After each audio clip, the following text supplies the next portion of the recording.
اجلاس میں چائے سرو کی جائے یا کافی؟ چونک کر سر اٹھایا اور سخت لہجے میں فرمایا، یہ لوگ گھروں سے چائے کافی پی کر نہیں آئیں گے؟ اے ڈی سی گھبرا گیا۔ آپ نے بات جاری رکھی، جس وزیر نے چائے کافی پینی ہو وہ گھر سے پی کر آئے یا پھر واپس گھر جا کر پیے۔ قوم کا پیسہ قوم کے لیے ہے، وزیروں کے لیے نہیں۔ اس حکم کے بعد جب تک وہ برسر اقتدار رہے، کابینہ کے اجلاسوں میں سادے پانی کے سوا کچھ سرو نہ کیا گیا۔ گورنر جنرل ہاؤس کے لیے 38.5 روپے کا سامان خریدا گیا۔ آپ نے حساب منگوا لیا۔ کچھ چیزیں محترمہ فاطمہ جناح نے منگوائی تھیں۔ حکم دیا یہ پیسے ان کے اکاؤنٹ سے کاٹے جائیں۔ 2-3 چیزیں ان کے ذاتی استعمال کے لیے تھیں۔ فرمایا یہ پیسے میرے اکاؤنٹ سے لے لیے جائیں۔ باقی چیزیں گورنر جنرل ہاؤس کے لیے تھیں۔ فرمایا ٹھیک ہے، یہ رقم سرکاری خزانے سے ادا کر دی جائے، لیکن آئندہ احتیاط کی جائے۔ برطانوی بادشاہ کا بھائی ڈیوک آف گلوسٹر پاکستان کے دورے پر آ رہا تھا۔ برطانوی سفیر نے درخواست کی، آپ اسے ایئرپورٹ پر خوش آمدید کہہ دیں۔ ہنس کر کہا، میں تیار ہوں، لیکن جب میرا بھائی لندن جائے گا تو پھر برٹش کنگ کو بھی اس کے استقبال کے لیے ایئرپورٹ آنا پڑے گا۔ ایک روز اے ڈی سی نے ایک وزٹنگ کارڈ سامنے رکھا۔ آپ نے کارڈ پھاڑ کر پھینک دیا اور فرمایا، اسے کہو آئندہ مجھے شکل نہ دکھائے۔ یہ شخص آپ کا بھائی تھا اور اس کا قصور صرف اتنا تھا کہ اس نے اپنے کارڈ پر نام کے نیچے brother of Quaid Azam Muhammad Ali Jinnah governor general Pakistan لکھوا دیا تھا۔ زیارت میں سردی پڑ رہی تھی۔ کرنل الہی بخش نے نئے موزے پیش کر دیے۔ دیکھے تو بہت پسند فرمائے۔ ریٹ پوچھا، بتایا 2 روپے۔ گھبرا کر بولے، کرنل یہ تو بہت مہنگے ہیں۔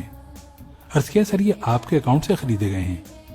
فرمایا میرا اکاؤنٹ بھی تو قوم کی امانت ہے، ایک غریب ملک کے سربراہ کو اتنا عیاش نہیں ہونا چاہیے۔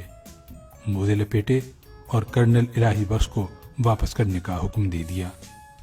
زیارت ہی میں ایک نرس کی خدمت سے متاثر ہوئے اس سے پوچھا، بیٹی میں تمہارے لیے کیا کر سکتا ہوں؟ نرس نے عرض کی، سر میں پنجاب سے ہوں، میرا سارا خاندان پنجاب میں ہے، میں اکیلی کوئٹہ میں نوکری کر رہی ہوں، آپ میری ٹرانسفر پنجاب کرا دیں۔ اداس لہجے میں جواب دیا، سوری بیٹی، یہ محکمہ صحت کا کام ہے، گورنر جنرل کا نہیں۔ اپنے طیارے میں رائٹنگ ٹیبل لگوانے کا آرڈر دے دیا۔ فائل وزارت خزانہ پہنچی تو وزیر خزانہ نے اجازت تو دے دی، لیکن یہ نوٹ لکھ دیا، گورنر جنرل اس قسم کے احکامات سے پہلے وزارت خزانہ سے اجازت کے پابند ہیں۔ آپ کو معلوم ہوا تو وزارت خزانہ سے تحریری معذرت کی اور اپنا حکم منسوخ کر دیا۔ اور رہا پھاٹک والا قصہ تو کون نہیں جانتا۔ گل حسن نے آپ کی گاڑی گزارنے کے لیے ریلوے کا پھاٹک کھلوا دیا۔ آپ کا چہرہ غصے سے سرخ ہو گیا، پھاٹک بند کرانے کا حکم دیا اور فرمایا، اگر میں ہی قانون کی پابندی نہیں کروں گا تو پھر کون کرے گا؟ یہ آج سے 65 برس پہلے کا پاکستان تھا، وہ پاکستان جس کے سربراہ محمد علی جناح تھے۔ لیکن پھر ہم ترقی کرتے کرتے اس پاکستان میں آ گئے جس میں پھاٹک تو ایک طرف رہے، سربراہ مملکت کے آنے سے 1 گھنٹہ پہلے سڑکوں کے تمام سگنل بند کر دیے جاتے ہیں، دونوں طرف ٹریفک روک دی جاتی ہے، اور جب تک شاہی سواری نہیں گزرتی ٹریفک کھلتی ہے اور نہ ہی اشارے، جس میں سربراہ مملکت وزارت خزانہ کی اجازت کے بغیر جلسوں میں 50 کروڑ روپے کا اعلان کر دیتے ہیں۔